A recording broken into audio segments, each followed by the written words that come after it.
Mardi que débutera la nouvelle saison de Ligue des Champions. Mardi que Paris accueillera Dortmund.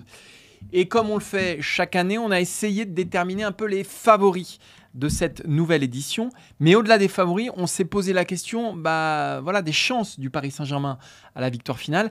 Est-ce que Paris, qui a vendu Neymar et Lionel Messi, mais aussi on peut parler de Sergio Ramos, cet été, ou du moins vendu, s'en est séparé, on va dire, ou ne les a pas renouvelés. Est-ce que Paris fait malgré tout toujours partie des favoris, Maxime? Alors ça dépend ce que l'on entend par favori. Si tu resserres le spectre, non, parce qu'il y en a un qui se détache évidemment, c'est Manchester City qui a gagné l'année dernière. Alors on sait qu'il est très très compliqué de doubler, hormis quand on s'appelle le Real Madrid, mais n'empêche qu'il est difficile de ne pas mettre Manchester City tout en haut et très en haut.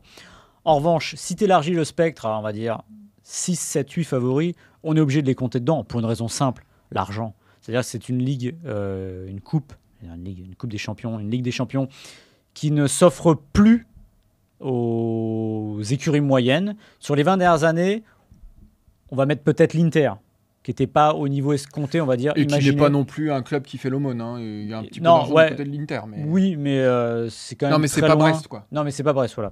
Mais en tout cas, il n'a jamais, hormis à l'époque, un moment des années 80, quand les Anglais ont disparu, si on fait l'aumône, on ne gagne pas la Serméen. Ce que je veux dire, c'est qu'aujourd'hui, on est dans un élitisme forcené. Et évidemment que le Paris Saint-Germain fait partie des 7-8.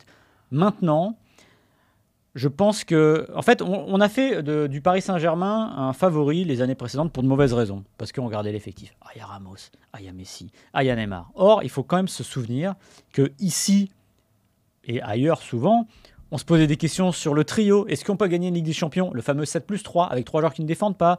Et même avant, est-ce qu'on peut gagner une Ligue des Champions avec, en alignant Di Maria, Neymar, Mbappé, voilà, avec des quatuors des fois un peu plus offensifs? Et la réponse était toujours non, mais on faisait toujours semblant un peu de le croire. Maintenant, je pense que ce qui va arriver au PSG cette année, c'est-à-dire d'être un peu sur le reculoir, c'est-à-dire un peu plus dans l'ombre, c'est presque la meilleure chose qui pouvait leur arriver. Voilà.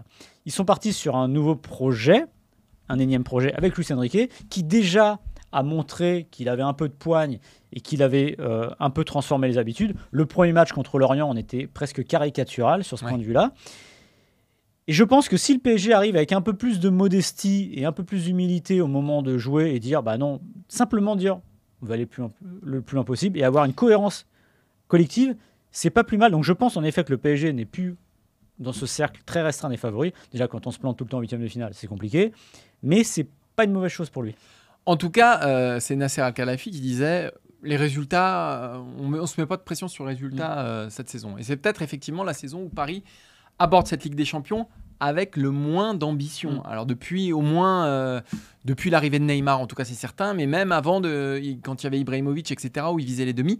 Presque la première année de QSI finalement. Où ils arrivent, la première année, deuxième année où ils jouent le Barça en quart et déjà c'est bien, on sent qu'il y a quelque chose de plus. Exactement. Après, il y a quelque chose dont on n'a pas parlé, c'est que pour moi une équipe dans laquelle figure Kylian Mbappé fait forcément partie des favoris en Ligue des Champions.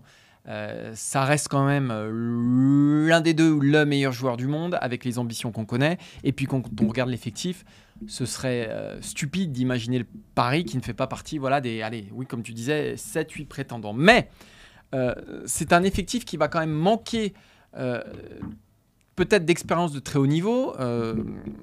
Kolo Muani, Dembélé sont arrivés. Kolo Muani a finalement une saison de Ligue des Champions.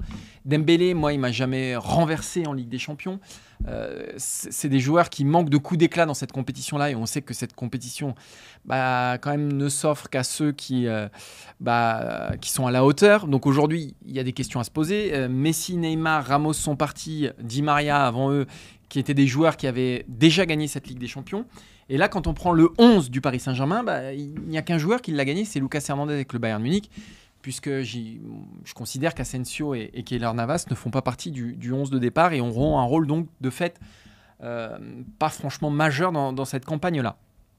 Donc, effectivement, pour moi, il y a dans la hiérarchie des prétendants, il y a un Paris qui recule un tout petit peu, mais qui a quand même son mot à dire pour Mbappé, et puis tu l'as dit pour l'argent, parce que quand même, ils se sont fait quand même un sacré effectif. Si on devait déterminer aujourd'hui les favoris, Maxime, ce qu'on a fait, on a mis en 5 étoiles et en seul favori et quand même assez largement devant les autres. Manchester City, pourquoi ? Parce qu'ils ont gagné la Ligue des Champions et surtout parce qu'ils ont gagné tout le reste. Voilà, les coupes, la Première Ligue, etc. Et qu'aujourd'hui, personne ne nous semble en mesure de les regarder dans le blanc des yeux. En tout cas, en ce mois de septembre. 4 étoiles, on n'a mis personne justement pour matérialiser cet écart. Mais après, en 3 étoiles, on retrouve le Bayern pour Kane, plus le Real Madrid pour l'expérience. Et dans les 2 étoiles, on a mis Paris, Barcelone, Liverpool, Naples, c'est-à-dire des outsiders. Si on doit le nommer, pour moi aujourd'hui, Paris fait partie des gros outsiders et non plus des favoris.